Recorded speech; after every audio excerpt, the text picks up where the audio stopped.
Good morning. Oh, it doesn't maybe look it, but it's bitter today.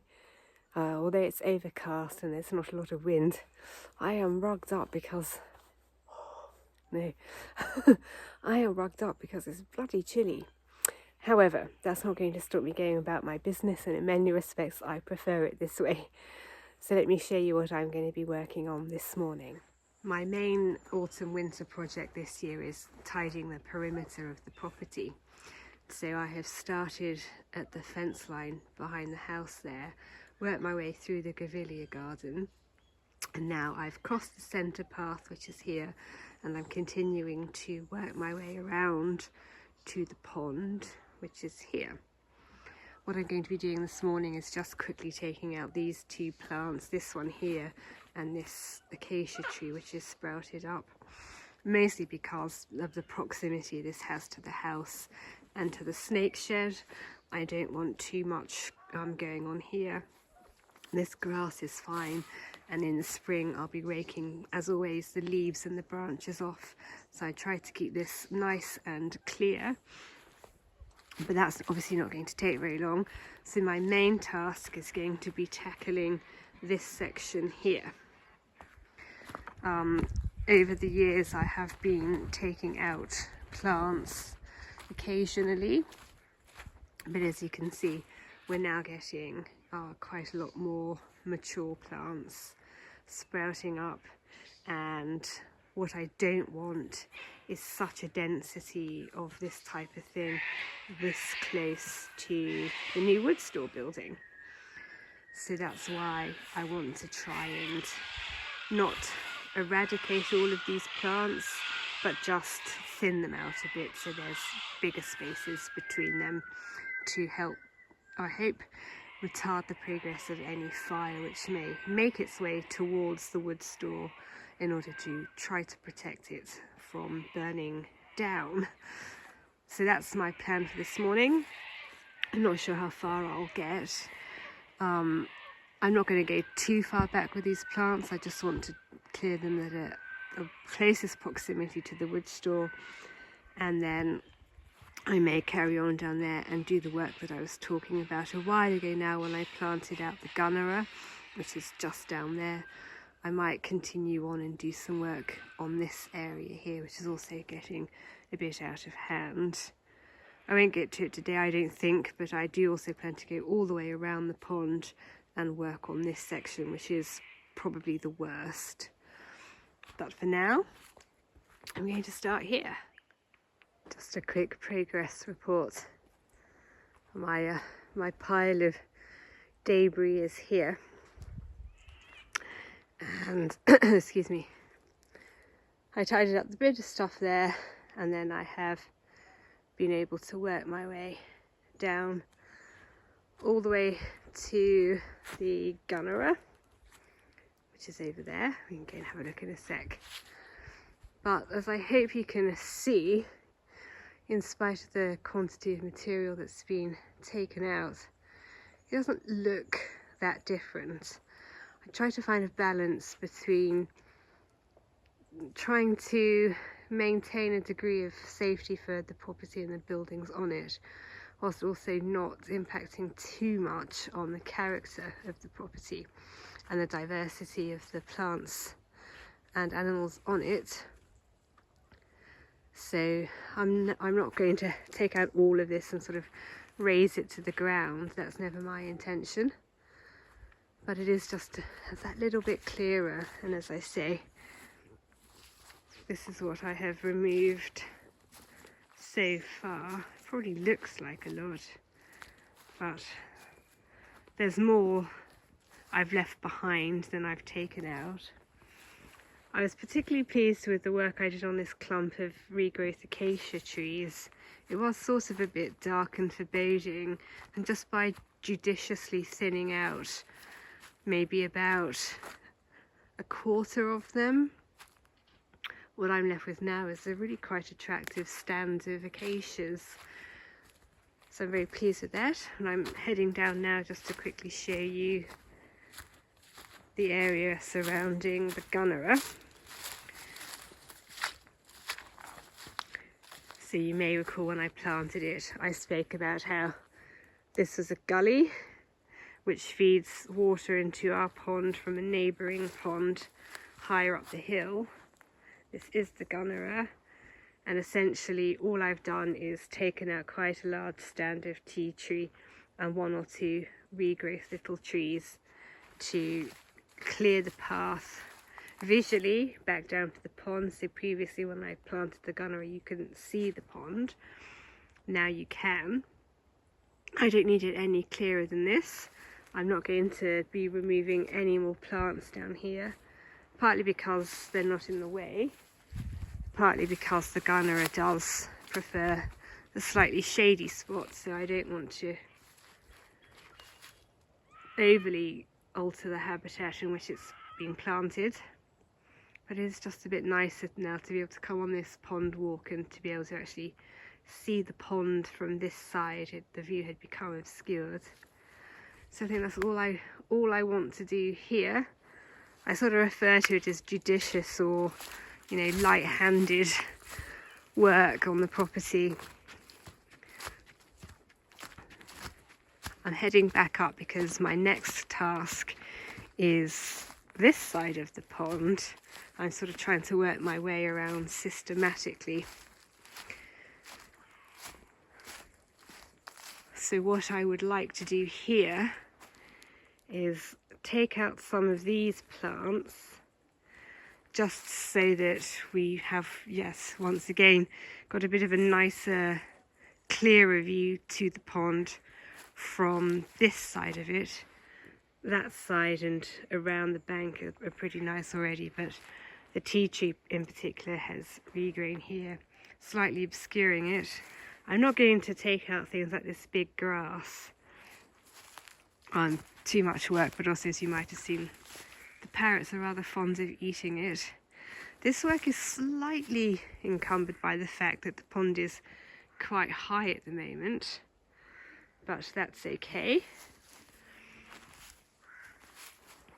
So I think what I like to do is kind of step back and take my time and look at things from different angles so that I can make sure that I'm removing what I need to, but also retaining the aesthetics.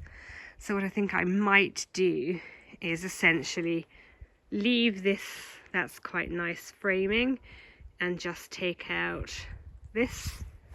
And from this side, I sort of think similarly, I might kind of draw my line here and take out this. So I've got a little bit of sort of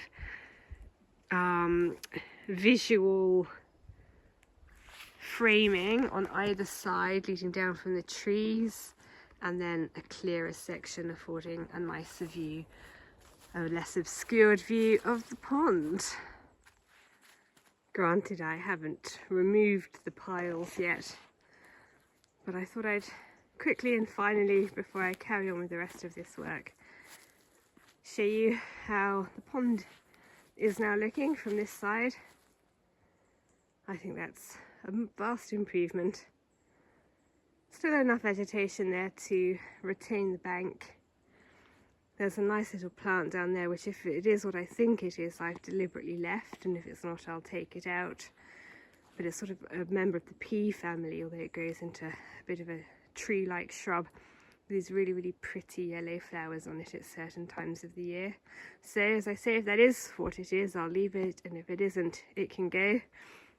And if I step back a bit, I hope you can appreciate the difference. It's very, very nice to be able to see the pond from this side again. But actually, in some respects, it's sort of easier. I was thinking about this as I was working, to let things like the tea tree get to this size, because what it means is I can tackle it as I have been with my chainsaw, which is just so much faster than pruning it by hand. So there is, in some respects, benefits to letting it get like that, rather than, you know, every so often going along and pruning it out bit by bit. We'll see, maybe I'll keep on top of it this time, who knows. There's probably more of an impetus to do that now that I've got the wood store, which if I spin around as you can see, is in very close proximity to the pond.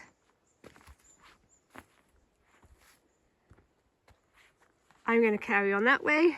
I'll leave you be for now. That's probably enough clearing around the pond, updating for one vlog, and I'll catch up with you doing something else. Don't know if you can hear me over the wind, but in here I have the last of my Christmas presents to arrive. So I'll unwrap it and then I'll tell you all about it. Courtesy of Will, what I have here is a bare-rooted Bramley apple tree. I've had to wait till June for it to arrive because obviously bare-rooted, so they've had to wait for it to go dormant. It's looking pretty good. It's relatively sort of mature looking really when you look at the size of it compared to this cane. And apparently they're relatively fast growing trees as it is. And bare-rooted, meaning that it's not in soil. Just pat like this. What I'm going to do is quickly put it back into this black plastic just to keep the roots nice and dark, and then I'm going to go and consider the ideal spot to plant it. I am thinking of putting it here. So originally there was an orchard here, well, a large portion of the trees had died. Some of the trees were never doing very well, so we were kind of left with these two. This is a stone fruit, that's a peach or a nectarine, and this is a crab apple. And we had a fence which we took down largely because it was redundant, and also we wanted to reuse some of the chicken wire for the wood store building.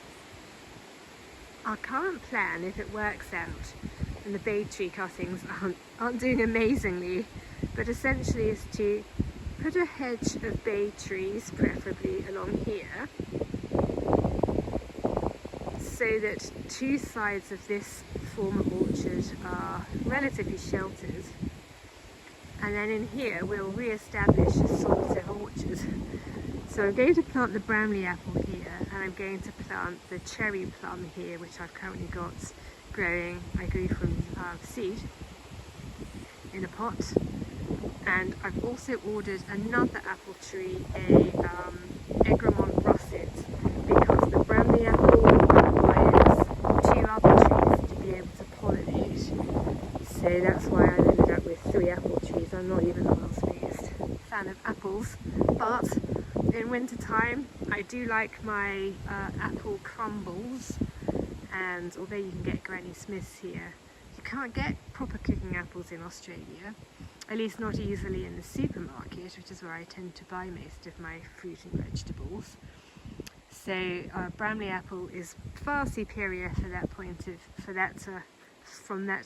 of view, hence why we now have one. So yes, it's going to go somewhere in here.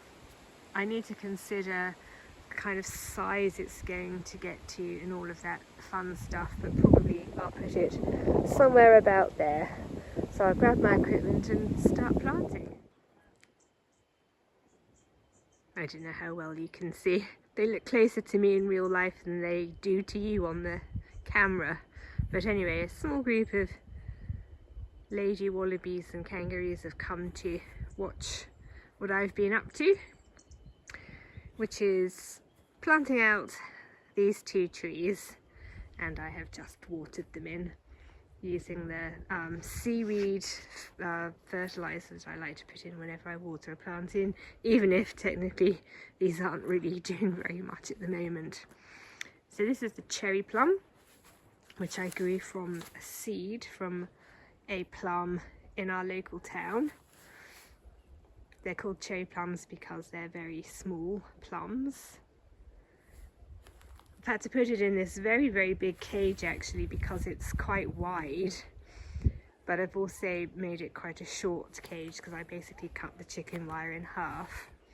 So I'm hoping that this is sufficiently far away from the edge for now, so that no wallaby can really get too close to munching it. That's why they're in cages, really, to protect them from the wallabies. And then this is the Bramley apple. Bare rooted tree, which at the moment just looks like quite a big stick. So I've put it in this narrower but taller cage, and the expectation that as it starts growing I'll probably need to change the cage up pretty quickly to accommodate the width, if not the height. But that's okay, this is just to protect it for the time being against getting bashed more than munched. And if I step back, and if you can use your imagination, what we'll have eventually is a very petite but hopefully very pleasant orchard with the stone fruit, the Bramley cooking apple, the crab apple, the cherry plum, and over here somewhere the russet apple. And then we'll have a hedge of bay going up here, and then inside that actually I've planted daffodil bulbs, which are formerly on the outside of the former orchard fence line, but will eventually end up on the inside of the new orchard hedging. So we're hoping that'll be quite nice. So what we like about it is the sort of concept of almost like a secret garden. So you're coming up the drive and you've got this building and then this hedge, and you can't immediately see what's behind the hedge. So we're hoping it'll be quite a nice little spot, secluded and private, and offering shelter to these fruit trees. Anyway, some more kangaroos have hopped down the hill to join me, but I am done for the day, so I'm going to pack up and head inside and put my feet up.